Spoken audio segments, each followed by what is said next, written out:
কে বলে সোনার বাংলা, আমি তোমায় ভালোবাসি, কিন্তু সোনার বাংলার জিনিস ভালোবাসি না। নেতা অসুস্থ হলে বিদেশে যায়, আমরা মানুষ না? আমাদের চিকিৎসা দেশে হলে তোর চিকিৎসা বিদেশে কেমনে হয়? রাগ করেন না, রাজনীতি করলে দেশের মানুষের জন্য করতে হবে। কথা বলেন।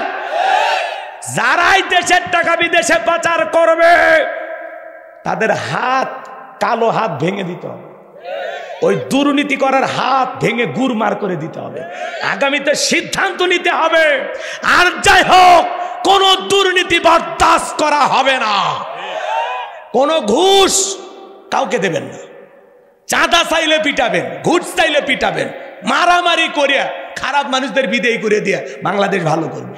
আইন নিজের হাতে তোলার দরকার নাই, খালি ব্যাংকে রেখে পুলিশও খবর দিবেন না। আবার ঝামেলা আছে, বোঝেন না? নিজের হাতে আইন তুলে নেবে, এমনি তুই এটা সত্থাপর মালে কিছু। রাগ করতেছেন নাকি আপনারা ভাই? নেতার বলে এই দেশের নেতা বাড়ি আমেরিকা, কানাডা, লন্ডন, সিঙ্গাপুর, কেমনে হয়? সারা জীবন তোমরা স্লোগান দিলা, আমার সোনার বাংলা, আমি তোমায় ভালোবাসি। হ্যাঁ, স্লোগান দিলে আমার সোনার বাংলা, আমি তোমায় ভালোবাসি। তাহলে এই সোনার বাংলার জিনিস তোমার ভালো লাগে না? এক এক নেতা খালি মুখে স্লোগান দেয়, আমার সোনার বাংলা, আমি তোমায় ভালোবাসি। নেতার বাড়ি যায় দেখেন, নেতার বাড়ি চায়না টাইস, বাথরুমটাও ভারতের না, রাজস্থানের পাথর দিয়ে বানাছে। নেতার খাট বিদেশি, জানালা দরজা পর্দা বিদেশি, নেতার বউ বিদেশি। কথা হাই রে নেতা, নেতার বাড়ির যায় খালি দেখবেন এটা কি বিদেশি, একটা ফ্লাক্স ওটা বিদেশি, গ্লাস বিদেশি, ঘড়ি বিদেশি, কোট বিদেশি, রুমাল বিদেশি, টুপি বিদেশি, সব বিদেশি। আছে না না? এমনকি খেতা সিলাই করা সুইটাও বিদেশি। খালি নেতাটা দেশি মাল। তাছাড়া নেতার পা থেকে মাথা পর্যন্ত ঘরের আসবাবপত্র, জীবন যৌবন, রাজনীতি সব বিদেশি। কথা কয় না রে? শুনবি না? দোয়া করব। খারাপ লাগে? আর সাহস কম না? আপনি পরিশ্রম করেন আরো চাঁদা খায়, সাহস কি? কামাই কর, যা ভিক্ষুকের কাছ থেকে বলে চাঁদা খায়, তাই শোনা যায়। আমি দেখিনি ভাই, এটাও কি সত্য? যারা ভিক্ষা করে এদের কাছ থেকে যারা চাঁদা খায়, ও হলো পৃথিবীর 1 নাম্বার ভিক্ষুক। ওই ভিক্ষুকেরও বড় ভিক্ষুক। রাগ করতেছেন? আচ্ছা, আমার কথা কি খারাপ লাগে? তাকবীর দেন না, লিল্লাহে তাকবীর। দেখেন তো, পৃথিবীর কোন দেশ জায়গা দিল না, ভারত কেন জায়গা দিল? তার মানে অবশ্যই উনি ভারতের খুব কাছের মানুষ ছিলেন। কাছের মানুষই তো বিপদে পাশে দাঁড়ায়। কথা বলে ঠিক কিনা? ভারতকে ধন্যবাদ, আপনারা আমাদের এই দেশের প্রধানমন্ত্রীকে জায়গা দিয়েছেন। 53 বছর ভারত আমাদের ব্যবহার করে গেছে। ভবিষ্যতে হয়তোবা যারা ভারতের মোহাব্বত, ভালোবাসা, কলিজায় অনেক, তাদের কারণে ব্যবহার হবে। অনেকে বলে ভারতকে ছোট করে দেখবেন না, ভারত বিশাল কিছু। তার মানে বোঝা যায় ওনারা ভারতের কাছে অলরেডি বিক্রি হয়ে গেছে। এ কথা কন নাকি আপনারা? উনি বলেছেন আসলে বাংলাদেশে কোনো স্বাধীনতার যুদ্ধই হয়নি, এটা ভারতের একটা গেম ছিল। সেই গেমে যেভাবে ভারত চালাইছে, চলতে বলেছে, যা যা করতে বলেছে, আমরা জাস্ট তাই ফলো করছি। কথা কয় নাকি? বাংলাদেশকে তারা ভাগ করেছে ভারতের অঙ্গরাজ্য হিসাবে ব্যবহার করার জন্য। কথা বলে ঠিক কিনা? আসলেই ওনার কথায় যদি আমরা একটু হিসাব নিকাশ করে দেখি যে আসলেই তো সবার টান ভারতে, সবার টান ভারতে। কথা কর না কে? মনে হয় ভারতে আমাদের নানার বাড়ি নারী পুঁতে রাখছে গো। জন্মের সময় মনে হয় নারী পুঁতে রাখছে ওই জায়গা। এমন কোন নেতা নাই যেই দলেরই হোক সেই প্রেম ভালো। এতই প্রেম ভিসা বন্ধ করে কে? এতই প্রেম পিএস বন্ধ করে। কথা বলেন না কেন আপনারা? আসলেই তারা আমাদেরকে ব্যবহার করেছে। 53 বছর ভারত আমাদের ব্যবহার করে গেছে। ভবিষ্যতে হয়তোবা যারা ভারতের মোহাব্বত, ভালোবাসা, কলিজায় অনেক, তাদের কারণে ব্যবহার হবে। অনেকে বলে ভারতকে ছোট করে দেখবেন না, ভারত বিশাল কিছু। তার মানে বোঝা যায় ওনারা ভারতের কাছে অলরেডি বিক্রি হয়ে গেছে। এ কথা কন নাকি আপনারা? তাহলে এই যে এত রক্ত, এত মানুষ জীবন দিল, লাভটা কি হইল? এই জন্য রাগ করবেন না বাজার। যিনি প্রধানমন্ত্রী ছিলেন আমাদের, পালিয়ে গেছেন ভারতে। দেখেন তো পৃথিবীর কোন দেশ জায়গা দিল না, ভারত কেন জায়গা দিল? তার মানে অবশ্যই উনি ভারতের খুব কাছের মানুষ ছিলেন। কাছের মানুষই তো বিপদে পাশে দাঁড়ায়, কথা বলে ঠিক কিনা? ভারতকে ধন্যবাদ, আপনারা আমাদের এই দেশের প্রধানমন্ত্রীকে জায়গা দিয়েছেন, ধন্যবাদ। এবং পৃথিবীর সামনে প্রমাণ হয়ে গেছে, আমাদেরকে পাকিস্তানের রাজাকার দালাল বললেও আজ পর্যন্ত কেউ পাকিস্তানে যায়নি, কিন্তু যারা ভারতের দালাল, ভারতের কর্মচারী, ওরা ঠিকই ভারতে গেছে, কথা বলেন ঠিক কিনা? উনি প্রধানমন্ত্রী ছিলেন না, উনি ছিলেন ভারতের কর্মচারী, কথা কন না আপনারা? না হলে এই সংকট মুহূর্তে দেশকে ভাবে ফেলাইয়া উনি পালিয়ে যাইতে পারতেন না। এদেশের প্রতি বিন্দু পরিমাণে মায়া মহব্বত ভালোবাসা থাকলে, ওনার দলের নেতা কর্মীর প্রতি ভালোবাসা থাকলে উনি পালিয়ে যেতে পারতেন না। উনি বলতেন আমি জীবন দেব, দেশ ছাড়বো না। হ্যাঁ, কই গেল আপনার জনপ্রিয়তা? 16 বছর ক্ষমতায় থাকলেন, কি ভালোবাসা দিলেন? এভাবে পালিয়ে যাওয়া লাগলো। রাগ করতেছেন? আপনাদেরকে আমরা মহব্বত করলে আপনাদের মহব্বত আমাদের প্রতি ছিল না। অনেকে উল্টা পাল্টা বলেন, সমস্যা নাই, ম্যাডাম পদত্যাগ করেন। আল্লাহ বলে কিসের পদত্যাগ? এই যে অন্যায় অপরাধ করছে, শুধু পদত্যাগ না, আমি আল্লাহ এদেরকে দেশ ত্যাগ করতে বাধ্য করব। ইন্না বাতশা রাব্বিকা লাশাদীদ, আল্লাহর পাকড়াও বড় কঠিন, আল্লাহ ধরে না, যেদিন ধরবে মামু বাড়ি দিল্লি গিয়ে পড়বে, কথা বলেন ঠিক না? উনি বাহিরে যায় কি খুব ভালো আছে? নাই, মাঝে মাঝে ফোন দিয়ে খবর নেই, কল দিকো ফাঁস হয়, বলে আমি এখনো প্রধানমন্ত্রী। তা আপনি কি বাইরে পিকনিক খেতে গেছেন? কয়েকদিন ঘোরাফেরা করে আবার আসবেন? আসেন, কথা কয় না কে? বুবু আসতেছে, আমরা কি বলি? বুবু আইবা, তুমি আইবা গো, সেই দিন আইসা বুবু ক্ষমতা পাইবা না। খোঁজ নাই বুবু কাদের কাকার, অবস্থা খারাপ দরবেশ বাবার, আও না গেলে এখন সামনে আসে না। নেহাতা কর্মী সব জেলের ভিতর, আমি আসি ডরের ওপর, কখন জানি আসে গ্রেপ্তারি পরোয়ানা। বুবু আইবা, তুমি আইবা গো, সেই দিন আইসা বুবু ক্ষমতা পাইবা না।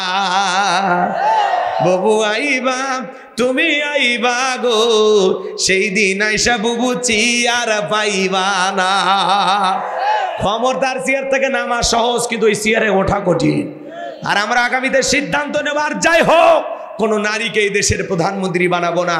আগামীতে এই দেশের পুরুষ প্রধানমন্ত্রী কারা কারা চান? হাত তুলে দেখান। লিল্লাহে তাকবীর। নারীদের দেখার দিন শেষ, আগামীতে পুরুষের বাংলাদেশ। হ্যাঁ, নারী মানুষ ক্ষমতায় গেলে দেখেন এক এক পাতি নেতার গরম এলাকায় থাকা যায় না।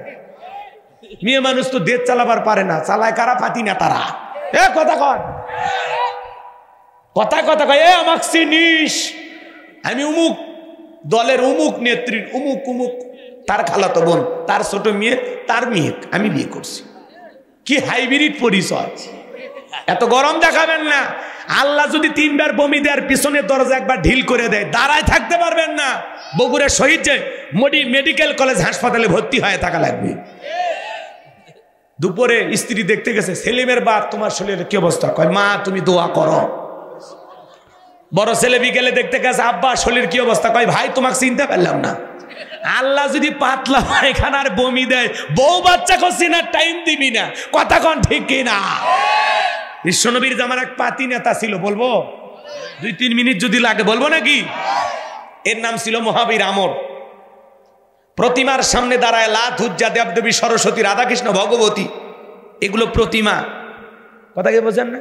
এগুলোর সামনে দাঁড়ায় শপথ গ্রহণ করে বলতেছে, যতক্ষণ আব্দুল্লাহর বেটা মুহাম্মদ সাল্লাল্লাহু আলাইহি সাল্লামের দেহ থেকে কাল্লা না ফেলাইতে পারবো, ততক্ষণ পর্যন্ত আমি 1 ফোঁটা পানিও পান করব না। চিৎকার মেরে বলুন নাউজুবিল্লাহ।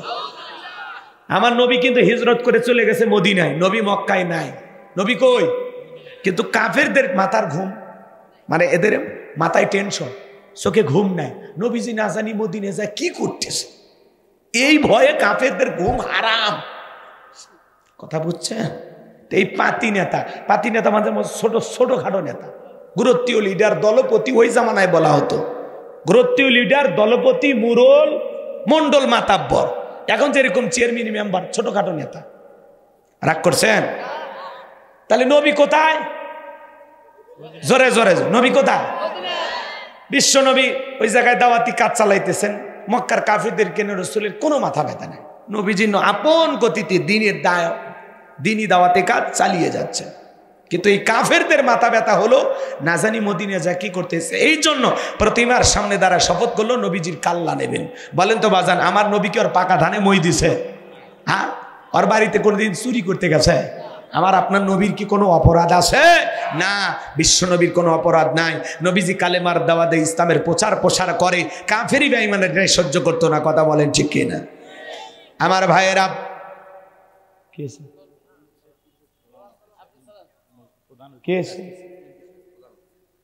সেই সংবাদ দিবে এমপি তো আসবি, সমস্যা কি? এখন আসারই দিন। বসেন বসেন। এমপি সাহেবকে আমরা চিনি, ফর্সা মানুষ, কি সুন্দর। আসলে দেখতে পারবো, আপনাকে বলা লাগবে কেন? কথা কয় না? হ্যাঁ, সময় মতো আসবে। আর না, শেষ করবো না। কে কইছে শেষ করবো? আরে বাড়ি কাছে আছে, একটা বন্ধু ওয়াজ করবো। বসেন না আপনি। এতক্ষণ তো খালি আয়াতের প্রথম অংশ বুঝাইছি, আরো কত কথা আসে। ফেরেশতা কিভাবে আসবে, ভয় পাবো না কিভাবে, মুক্তি পাবো কিভাবে, অনেক কথা বলার আছে। জান্নাত পে কিভাবে আনন্দিত করবো, হুর দিন না বউ দিন নিয়ে বলা লাগবে তো। মেলা কথা বাকি আছে, যাবো। তাহলে এই জায়গায় একটু ঘটনাটা বলে দেই, মন খারাপ করেন? আমার ভাইয়েরা, নবীজির মাথা নেওয়ার ঘোষণা করে মহাবীর আমর মদিনার পথে রওনা করলেন। আল্লাহ তাআলা বিশ্ব নবীর কানে খবর পৌঁছায় দিলেন, নবী গো, ওই মক্কার মহাবীর আমর আপনার কাল্লা নেওয়ার ঘোষণা করে রওনা করেছে।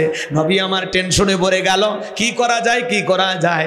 সাহাবায়ে কেরামদেরকে বললেন, হযরত ওসমান রাদিয়াল্লাহু তাআলা ডেকে বলেন, ও গো নবী, আপনি আল্লাহর এত বড় পয়গাম্বার, ওই আমর আপনার চেহারা দেখার আগে আল্লাহ যেন প্যারালাইজ করে দেয়, আপনার কাছে পৌঁছার যেন ক্ষমতা না থাকে, আপনি একটু আল্লাহ তাআলার কাছে ওর জন্য দোয়া করে দেন। বিশ্বনবী তখন হযরত ওসমানের কথা শুনে আসমানের দিকে হাত তুলে ধরলেন, ডেকে বলেন, আল্লাহ, ওই মক্কার মহাবীর আমর আমার মাথা নেওয়ার আগে ওর হাত পা এতটুকু শুধু বলেছেন। আল্লাহ ডেকে বলে, জিবরাইল, আর করিস না দেরি, আমার বন্ধুকে জানায় দাও তাড়াতাড়ি। আমি আল্লাহ পাক শুধু 2 হাত দোয়া করার জন্য দেই নাই, মাঝে মাঝে জালিম আর বেঈমানদেরকে সাইজ করার জন্য ওই 2 হাতে লাঠিও তুলে নেওয়া লাগবে। বলেন আল্লাহু আকবার। জিবরাইল এসে বলে, নবী, দোয়া কবুল হবে না, হাত নামান। বিশ্ব নবী তখন হাত মুখে না লাগাইয়া হাঁটুর উপরে রাইখা দিলেন। আমরা অনেকে দোয়া করি আর দড়ি পাকাই, কথা মুনাজাত করে এরকম দড়ি পাকা। আগেকার মানুষ এরকম দড়ি পাকাতে দেখেননি ইনকে ছাপ দিচ্ছিল আর এরকম দড়ি পাকাছিল দাদা নানারা। কথা কয় না ভাই, নিজের চোখে দেখছি। হ্যাঁ, হাতত খালি স্যাপ লাগায় আর এরকম দড়ি পাকায়, পাটের দড়ি। মনে আছে? হ্যাঁ, দাদাগিরি এখনো মনে আছে। তোমরা পোলাফান দেখছো হলে কেমনে বাবা, তোমরা তো হয়া থেকে খালি ঠেলতিস। আর আমরা কত জীবন পাড়ি দিছি। পরে ভাতিজা, পরে গল্প করো না, এদিক তাকাও। তোমাদের জন্য স্পেশাল ওয়াজ আছে। তোমরা আগামীর বাংলাদেশ, তোমরাই ভবিষ্যতে এলাকার এমপি মন্ত্রী হবা। এখানেই বসে আছে, কাহালুর পক্ষে সংসদে দাঁড়ায় কথা বলবে এরকম কলিজার টুকরা সন্তান। এদেরকে যত্ন করে বড় করতে হবে। একটা আর্মি হবে, র্যাব হবে, পুলিশ হবে, এমপি হবে, উপজেলা চেয়ারম্যান হবে, নেতা হবে। পারবা না ভাতিজা? সাহস আছে ওর, দেখছেন ও মাথা ঝোঁকাতেছে, ও বিরাট বড় মেম্বার হবে। রাগ করতেছেন মনে হয় আপনারা। সামনের দিকে যাই ভাইয়েরা আমার, আমি যে কথা বলতে চাচ্ছিলাম বাজান, অনেকে দোয়া করে আর দড়ি পাকায়, কেউ দোয়া করে আর প্রেশার মাপে, খাতখানিকে করে প্রেশার মাপে। কথা কন। আবার এরকম চুপচাপ করে, যারা খুব চালাক এরকম চুপচাপ করে হাত ধরে থাকে, মানে ক্লান্ত, হাত তুলে থাকার শক্তি নাই যে ভাই, দুর্বল। আবার যারা বেশি সেনা এরা হাতই তোলে না, চুপচাপ থাকে। হুজুর যখন বলে আমিন, মুনাজাত শেষ, তখন বলে আমিন হুজুর, আজকে দোয়া ভালো হয়েছে। ও বাটপার দোয়াই ধরেনি। কথা কন ঠিক কিনা আমার ভাইয়ের? আমি যে কথা বলতে চাচ্ছিলাম বাজান, গভীর মনোযোগ দিয়ে শুনবেন। জিবরাইল এসে বলে, নবী, দোয়া কবুল হবে না। আপনারাই বলেন তো বাজান, সব জায়গায় কি দোয়া দিয়ে কাজ হয়? এই গ্রামের নাম কি? চক নজিব। মনে করেন এই গ্রামের প্রতিদিন চুরি হচ্ছে, উদাহরণ কথা বোঝানোর জন্য এক্সাম্পল দিচ্ছি, রাগ করেন। প্রতিদিন গরু ছাগল চুরি হয়, টাকা পয়সা চুরি হয়, এমনকি সুন্দরী বউটা পর্যন্ত চুরি হয়। চোরের অত্যাচারে গ্রামে থাকা যায় না। একজন কাহালু বাজার থেকে দরগাহাট অথবা বিবির পুকুর দুফসাজিয়া থেকে 10 কেজি জিলেপি নিয়ে এসে বলে, হুজুর একটু হাত তুলে দোয়া করেন, চোরের হাত থেকে যেন চক নজিব এলাকার মানুষকে আল্লাহ হেফাজত করে। হুজুর জিলেপি পাইয়া মুনাজাত শুরু করে দিছে। চোরও জিলেপির গন্ধ পাইয়া হাত তুলে বলে আমিন আমিন। চুরি যদি বন্ধ করতে হয় বাজান লাগবে কার আইন? জোরে বলেন কার আইন? হুজুর যদি ওই জায়গায় দোয়া না করে বলতো, এই চক নজিবের তরুণ যুবকেরা, এই গ্রামে ঢোকার 4টা রাস্তা আছে, 4 রাস্তার মোড়ে মোড়ে মাগরিব থেকে ফজর পর্যন্ত বাংলার লাঠি নিয়ে দাঁড়ায় থাকবা, চোরকে দেখা মাত্র এমন পিটানি পিটাইবা যাতে 6 মাসে মাজা সোজা না করতে পারে। চোরকে হাত তুলে আমিন কইতো না, তওবা করে ভালো হইতো। এজন্য চুরি বন্ধ করতে হলে জিলাপি পয়রা, দোয়া পয়রা, মিলাদ পয়রা চুরি বন্ধ হবে না। চুরি বন্ধ হবে সেই দিন আল্লাহর আইন দিয়া চোরের বিচার করা হবে যেই দিন। আল্লাহ বলেন ওয়াসারিকু ওয়াসারিকাতু ফাকতাউ আইদিয়াহুমা জাযাআম বিমা কাসাবা নাকালাম মিনাল্লাহ। আজ থেকে 1500 বছর আগে সূরা মায়দার ভিতরে আল্লাহ আইন দিয়েছেন, চোর পুরুষ হোক আর নারী হোক, আল্লাহর বিধান, আল্লাহর রায়, আল্লাহর ফয়সালা হলো চোরের ডান হাতের কবজি কেটে দাও। বাইতুল মুকাররমের সামনে নিয়ে সমস্ত মিডিয়াকে ডাইকা একটা চোরের হাত কেটে যদি মিডিয়াতে ফলাও করে প্রচার করে বলা হতো, বাংলার পার্লামেন্ট আইন পাস হয়ে গেল, আজ থেকে চোরকে ধরলেই চোরের হাত কেটে দেওয়া হবে। আমার বিশ্বাস বাজান, একটা চোরের হাত কেটে যদি পরীক্ষামূলক বিচার করা হয়, বাংলাদেশের সমস্ত চোরেরা তওবা করে আল্লাহর ওলি হয়ে যাবে। এই জন্য কে শোনে কার কথা আজও গেল না মনের ব্যথা। এখন উচিত কথা যদি কই, পিঠের ওপর দিয়ে যাবি মই, এই আনন্দে কিছু লোক কিনে খাবে বগুড়ার স্পেশাল দই। কথা বলেন, যত দোষ নন্দ ঘোষ, সত্যটা বললে দোষ, করলে অন্যায়ের প্রতিবাদ, নামটা হবে তোমার মৌলবাদ, নামটা হবে তোমার জঙ্গিবাদ। চোরের আইন চালু করবে না, কারণ সরিষাই ভূ। হাত কাটার আগে নেতা ভাবে, ওরে বাবা আমারটাই তো আগে কাটা যাবে, এই হাত দিয়ে আমি যে পরিমাণে দুর্নীতি করছি, বিদেশে গাড়ি বাড়ি বানাইছি, কথা কর। আরে ভাই, এখনকার রাজনীতি তো আর রাজনীতি না, এখনকার রাজনীতি মানে পেট নীতি, শোষণ নীতি। খালি জনগণেরটা খাও, জনগণ ওরা না খায় মরে যায়।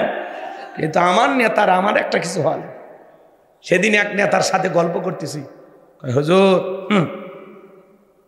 দল তো আপনি বোঝেন না, দল করলে লাভ আছে, দলে যোগ দেন। কিসের লাভ? লাভ আছে হুজুর, লাভ আছে, কথা কন। এই জন্য আমরা বলতে চাই, এই যে লোভ যাদের ভিতরে কাজ করবে, যে রাজনীতি মানেই কোটিপতি হয়ে যাব, রাজনীতি মানে আমার আর চিত্র থাকবে না, আমি ছোটখাটো নেতা হতে পারি কিন্তু আমার কোটি টাকা হবে, গাড়ি হবে, বাড়ি হবে। ওই জন্য যে শিল্পী আইনুদ্দিন আল আজাদ একটা গান গাইছিল, আপনারা শুনছেন? বলেন, কল্যাণপুরে গাইছিলেন নাকি? উনি একটা আফসোস করে আঞ্চলিক ভাষা একটা গান গাইছে, বলবো? বিরক্ত হবেন না তো? গরম ভাতে বিলাই বেজার, উচিত কথায় মা ওই বেজার, কইতে গেলে কি 30,000 মনে লাগে ভয়, আমরা গরিব হামা গরক দেখার মানুষ কেউ নাই। কথা কেন চলবে? বলবো। আরে ভাই, ক্ষমতাতে যেতে পারলে জীবনে একবার, গাড়ি বাড়ি হতে রে ভাই দেরি হয় না তার। তাই তো মন চাই সব বেশিয়া ভোটেতে দাঁড়াই, আমরা গরিব হামা গরক দেখার মানুষ কেউ নাই। আরে ভোটের আগে সান্দু চাচা কইলো হামাগে রে, এমপি যদি হতে পারি দেব গোলা ভরে, এমপি হয়ে এখন দেখি চাচার নাগাল কিডা ভাই, আমরা গরিব হামা গরক দেখার মানুষ কেউ নাই।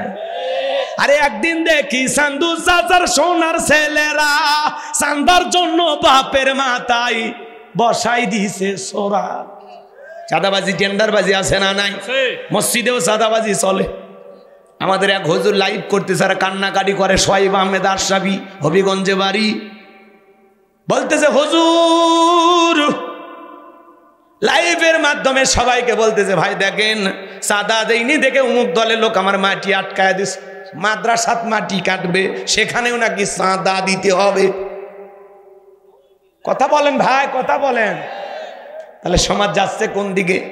এজন্য আমরা বলতে চাই ভাই অনেক দুর্নীতি হয়েছে, আর না, সামনে দেশটাকে একটু ভালোবেসে আপনারা কাজ করবেন, দুর্নীতি মুক্ত বাংলাদেশ গড়বেন। আসুন না সবাই একটু সৎ মানুষ সবার চেষ্টা করি, ভালোভাবে নিজের দেশের যত্ন করি। কথা বলেন ঠিক কি না? খাওয়ার রাজনীতি, পেটের রাজনীতিগুলো বাদ দেন। রাজনীতি মনে করেন সেবা, মানুষের সেবা করার জন্য রাজনীতি করবেন। আপনি রাজনীতি করার আগে, একটা ছোটখাটো নেতা হওয়ার আগে আপনার সাইকেল কেনার টাকা নেই, আর আপনি গাড়ি বাড়ি এত টাকার মালিক কেমনে হন? জিবরাইল দিয়ে যায়।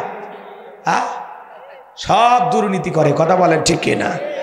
মনে রাখবেন, দুর্নীতি করে দুনিয়াতে টাকার পাহাড় করতে পারেন, দুর্নীতি করে দুনিয়াতে ক্ষমতায় টিকে থাকতে পারেন। মরার পরে প্রত্যেকটা টাকার দুর্নীতির হিসাব আল্লাহর আদালতে দিতে হবে। চোর ডাকাতের কাতারে ওই দুর্নীতিবাজ নেতাদের বিচার হবে। পেট নীতির রাজনীতি আর চলবে না। কথা বলেন। রাজনীতি করবেন মানুষের সেবা করার জন্য, অসহায় মানুষের পাশে দাঁড়ানোর জন্য। কি কথা ক্লিয়ার না? ভেদাল আছে? সামনে যায় মাদ্রাসার মাটি ফালাইবে, সেখানে যদি চাঁদা চায় অক্ত ল্যাংটা করে বাঁধতে রেখে ফিটানুছি। আর সাহস কি করে হয়? এই মাদ্রাসা একটা কি জায়গা, হ্যাঁ, সে জায়গায় কিসের চাঁদা? কি ওর পিছনের লোক আছে, পিছনের লোক এমনি দৌড় মারবে নি। আল্লাহ যেন হেদায়েত দান করেন। ইতিহাস থেকে শিক্ষা গ্রহণ করবেন। 16 বছর যদি দাঁড়ায় দিতে পারে, ভবিষ্যতে এই বাংলাদেশেও যারা জুলুম করে বাজান, জুলুম কখনো চিরস্থায়ী হবে না। সেটা যেই দলেরই লোক হতে পারে। আমি কারো নাম নেব না, কাউকে গালিও দেব না। আমরা শুধু এতটুকু বলবো, যেই দলেরই হন ভাই একটু সৎ মানুষ হন। আমাদের সৎ নেতার বড় অভাব। কথা বলে ঠিক কিনা? আমরা একটু ভালো মানুষ চাই গো, ভালো মানুষ যারা সুখে দুঃখে পাশে থাকবে। কথা কন, সামনে গেলে বুঝবেন। একটা ঘটনা বলবো, এই জায়গায় গেলে মজা পাবেন। বলবো সামনের দিকে যাই ভাইয়েরা আমার। নবী আমার ডেকে বলেন, আমার সাবির আল্লাহ দোয়া কবুল করে নাই, তোমরাই বলো এখন কি করা যায়। জিবরাইল বলেন, নবী সাহাবায়ে কিরামদের মধ্যে ঘোষণা করেন, এমন কেউ কি আছে যে আমরের সাথে মোকাবেলা করবা? নবী তখন ডেকে বলেন, আমার সাহাবীরা শোনো, তোমাদের মধ্যে এমন কেউ কি আছো যে মক্কার মহাবীর আমরের সাথে মোকাবেলা করবা? নবীর কোনো সাহাবী দাঁড়ায় না, হযরত আলী দাঁড়িয়ে গেলেন। বলুন আল্লাহু আকবার। আমার নবী ডেকে বলে, আলী রে, তুমি কি জানো এই মক্কার মহাবীর আমর এক বেলা খাবার খায় 21 কেজি, 3.5 মণ ওজনের তরবারি নিয়ে যুদ্ধ করে। এত বড় বীরের সামনে তুমি কেমনে যাইবা? তুমি বৈশা বড়। হযরত আলী বসে বললেন। নবীজি দ্বিতীয়বার বললেন, আবার হযরত আলী দাঁড়িয়ে গেছেন। নবীজি তৃতীয়বার বললেন, আবার হযরত আলী দাঁড়িয়ে গেছেন। বলুন আল্লাহু আকবার। আমার নবী ডেকে বলে, আলী রে, এ আলী, আয় আয় আমার বুকের ভিতরে আয়। এই কথা বলে বিশ্বনবী হযরত আলীকে বুকের সঙ্গে জড়ায় নিলেন।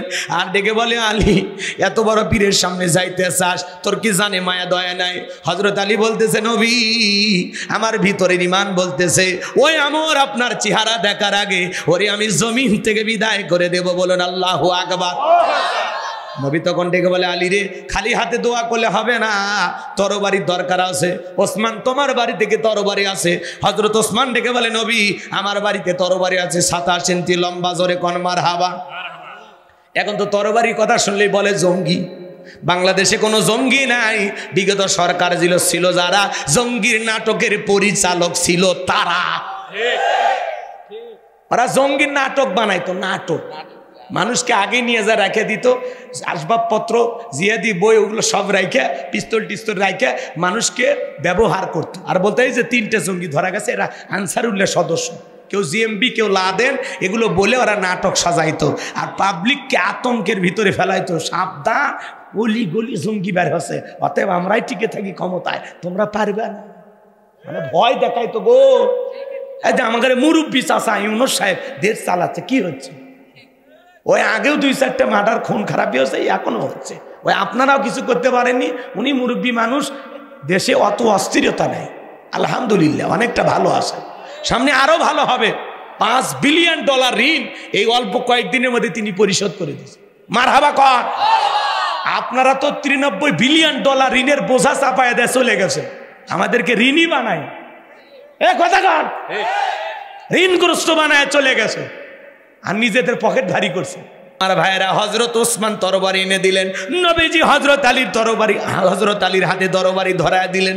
হযরত আলী তরবারি পায়ে মারছে দৌড়, দৌড়াইতে দৌড়াইতে দৌড়াইতে আমরের মুখোমুখি হয়ে গেছে। যখন আমর ডেকে বলে, কি রে পিচ্চি আলী, তুই কেন আমার সামনে? হযরত আলী বলে, পিচ্চি নাকি পরে বুঝাইতেছি, কথায় আছে ছোট মরিচের ঝাল বেশি, কথা কন ঠিক কিনা? হযরত আলী দোয়া পড়তেছেন আর দাগ টানতেছেন, এই দোয়াটা পরে যদি বাড়ির চতুর্দিকে ফু দিতে পারেন, বড় বড় দুর্ঘটনার হাত থেকে আল্লাহ আপনার পরিবারকে হেফাজত করবেন। হযরত আলী কি দোয়া পড়েছেন শুনবেন? শোনেন, হযরত আলী রাদিয়াল্লাহু তাআলা দাগ টানতেছেন, দাগ দাগ, তরবারিটা উঁচু করে দাগটা টানা শেষ হয়ে গেল যখন, তরবারিটা উঁচু করে বলে, এই কাফেরের বেটা, তোর যদি সাহস থাকে দাগটা পার হয়ে দেখা, এ আয় আয়, খেলা হবে, আয়। একটু জোরে কর না। ওরা বলতো খেলা হবে, পাননি শামীম ওসমানের কথা মনে নাই? মাইক পেলে বলতো খেলা হবে, আসে আসে, সব মন্ত্রী এমপিরা পালাছে, পালায়নি, কথা কয় না। 5-10 কোটি টাকা দামের গ্যারেজে পড়ে আছে মন্ত্রীর গাড়ি, নাই। হাজার হাজার বিঘে জমি পড়ে আছে, না, কথা কয় না, রাগ করছে। মন্ত্রীরা সব কোথায়, না বলবো না, থাক, বলবো বলবো, চলবে, হাত তুলে বলেন, চলবে? লিল্লাহি তাকবীর। মন্ত্রীরা সব কোথায় গেল, এমপিরা সব কোথায় গেল, কোথায় কাদের কাকা, ওদের সারা দেশটা এখন লাগে ফাঁকা ফাঁকা। পালাবো না, পালাবো না, পালাবো না, যাই না তাদের দেখা, দেশটা তাদের সারা এখন লাগে ফাঁকা ফাঁকা। আইনে মন্ত্রী আটকে গেল আইনেরই ফাঁকে, দাড়ি সারা দরবেশটারে ভণ্ড ভণ্ড লাগে। শুনেছি ভাই কত নেতা নেত্রী খাইতেছে ভাই ডান্ডা, বিচারপতি কালামানিকের ফাটিয়েছে নাকি আন্ডা। এটা আমার খবর না, মিডিয়ার খবর। এই বিচারপতি শামসুদ্দিন মানিক আল্লামা সাইদি হুজুরকে মৃত্যুদণ্ডের রায় দিয়েছিল। এই বিচারপতি মানিক বিগত সরকারের 5টা গোলাম ছিল, বিচারকের নামে মিথ্যা বিচার করত, মিথ্যা রায় দিত। আজকে সেই বিচারকের কাঠ গড়ায়। টকশোতে বসে আমার বোনকে অপমান করে রাজাকারের বাচ্চা বলেছিল, ছাত্র আন্দোলনের সমস্ত ছাত্র ভাইদেরকে রাজাকারের বাচ্চা বলে গালি দিয়েছিল। 116 জন আলেমের তালিকা করে দুদকের কাছে জমা দিয়েছিল, আমার রোল নাম্বার ছিল 23, সিরিয়ালে আমার নাম্বার কত? ও এখন বিনা তালিকায় জেল খাবে, কথা কন ঠিক কি না? পলকের জল গেল, পলকের জল গেল, থামিয়ে নেটের চাকা, ওদের সারা দেশটা এখন লাগে ফাঁকা ফাঁকা। কোথায় গেল সংসদেতে মমতাজের গান, কোথায় গেল হযরত বলা শামীম ওসমান। 70 রাকাত তাহাজ্জুদ পড়তো, বিরাট বলা আল্লাহর ওলি ছিল। 41 সাল পর্যন্ত টিকে থাকার স্বপ্ন দেখেছিল। 24 সালের 5 আগস্টে ভাগ্যে কি আছে আল্লাহর ওলিরা জানতো না। কথা বলেন। এই শামীম ওসমান মাইক বলে বলতে, খেলা হবে, খেলা হবে, খেলা হবে, আরে মোশানগো। যখন এই ডায়লগ দিছিল তখন কিন্তু মোটা ছিল, এখন চিকন হয়ে গেছে। রাগ করছে, মন খারাপ করেছেন আপনারা। অনেক কথা বলা যায় বাজার, আমি সামনের দিকে যাব না, কষ্ট মনের মধ্যে নেবেন না। আমরা দুর্নীতিমুক্ত নেতা চাই, দুর্নীতিমুক্ত বাংলাদেশ গড়তে চাই। কথা বলেন। চলেন, সামনে অনেক বড় ভালো স্বপ্ন দেখা লাগবে। কি যে বলতে চাচ্ছিলাম একটু গেলে বুঝতে পারবেন। আমার ভাইয়েরা গভীর মনোযোগ দিয়ে শুনবেন। হযরত আলী বলতেছে, এই মক্কার কাফেরের বেটা আমর, তোর যদি সাহস থাকে দাগটা পার হইয়া নবীজির কাল্লা নিতে যা। এ আয় আয় আয়। বাড়িতে চোর ঢুকছে, বাড়িওয়ালা ল্যাংরা, দুটো পায় নাই, কিছু না পারুক, বাড়িওয়ালা যদি খালি একটা আওয়াজ দেয়, কে রে, চোর থাকবে না, ভাগে দৌড় মারবে। একটা আওয়াজে অনেক কিছু। মুসলমানের হাতিয়ার হলো লিল্লাহি তাকবীর, আল্লাহু আকবার।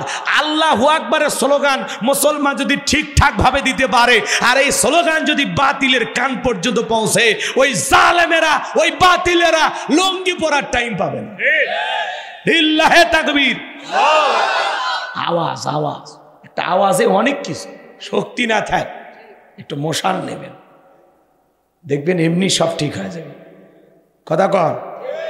এবার হযরত আলী আর আমর বাজা বাজা ভাব, পুরো ঘটনাটাই শুনবেন আপনারা। কারা কারা একটু হাত তোলেন তো বাজান, শুনবেন তো ইনশাল্লাহ।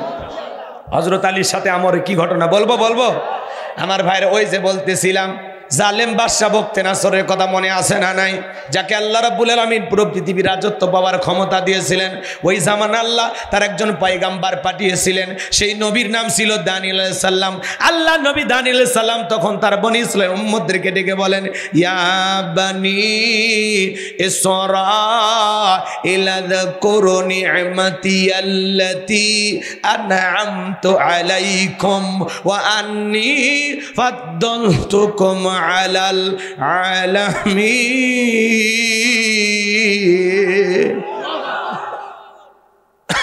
আল্লাহ নবী দানিয়েল ডেকে বলে, ও বনি ইসরাঈল উম্মতেরা, আল্লাহ তাআলার কৃতজ্ঞতা আদায় করো, শুকরিয়া আদায় করো, আল্লাহর নিয়ামতের প্রশংসা আদায় করো। তোমাদের বাপ দাদা কৃতদাস ছিল, মানুষের বাড়িতে রাখালের কাজ করত, গোলামের কাজ করত। সেই জিন্দেগি থেকে আল্লাহ তাআলা তোমাদেরকে মুক্ত করেছেন, স্বাধীন করেছেন। বিদায়ের দাম্ভিকতা করো না, অহংকার করো না, গাছের পূজা করো না, মাছের পূজা করো না, চন্দ্রের পূজা করো না, এক আল্লাহর ইবাদত করো। আল্লাহ নবী দানিয়েল আলাইহিস সালাম দিনে দাওয়াত দেয়, রাতে দাওয়াত দেয়, সকালে দাওয়াত দেয়, সন্ধ্যায় দাওয়াত দেয়, কোনো মতেই তারা দাওয়াত গ্রহণ করলো না। আল্লাহ নবী দানিয়েল আলাইহিস সালামের দাওয়াত তারা ঘৃণা ভরে প্রত্যাখ্যান করলো। আর ডেকে বলে, পয়গাম্বার, ওই পুরান দিলের গল্প শোনায় লাভ নাই, বাপ দাদা কি করেছিল আমরা জানতে চাই না, আমরা ভালো আছি। আল্লাহ নবী দানিয়েল আলাইহিস সালাম এতই সুন্দর করে বুঝাইলেন, নবীর কথা তারা কোনো মতেই শুনলো না। আল্লাহ নবী দানিয়েল আলাইহিস সালাম দাওয়াত দিতে দিতে দিতে দিতে দিতে এক পর্যায়ে গিয়ে বললেন, লম্বা ইতিহাস তো সংক্ষিপ্ত করে বলতেছি বাজান। আল্লাহ নবী দানিয়েল আলাইহিস সালাম তাদেরকে ডেকে বলে, শোনো, কোন কওমের মানুষ, কোন জাতির মানুষ যদি দাম্ভিকতা করে, অহংকার করে, আল্লাহ পাক তখন তাদের ভাগ্যে দুই ধরনের আযাব আর গজব পাঠায়। এক নাম্বার হলো আসমান জমিনের গজব দিয়ে, আযাব দিয়ে আল্লাহ তাদেরকে ধ্বংস করে দেয়। আর না হয় তাদের ভাগ্যে জালেম শাসক পাঠায়া দেয়। দেশের জনগণ হবে যেমন, নেতাও হবে তেমন। বুঝেন নাই? আপনি এক নাম্বার নেতা এক নাম্বার, আপনি দুই নাম্বার নেতাও দুই নাম্বার। আপনি সিটার নেতা হবে ডবল সিটার, আপনি বাটপার নেতা হবে বিশ্ব বাটপার, আপনি চোর নেতা ডাকাত। কথা আপনার চরিত্র যেমন, আপনার নেতাও হবে তেমন। বুঝেন নাই? সামনে যায় বুঝে বলবো, কষ্ট হয়। আল্লাহ নবী দানিয়েল দিকে বলে, শোনো, এখনো সময় আছে, তোমরা আল্লাহর দিকে ফিরে আসো, আল্লাহর ইবাদত করো। কোনো মতেই যখন তারা দাওয়াত গ্রহণ করলো না, বনি ইসরাঈল উম্মতেরা ছিল ঠেটা, এরা ছিল খুব বেশি চালাক, খুব চালাক, খুব চালাক। আল্লাহর পয়গম্বরের কথা শুনলো না।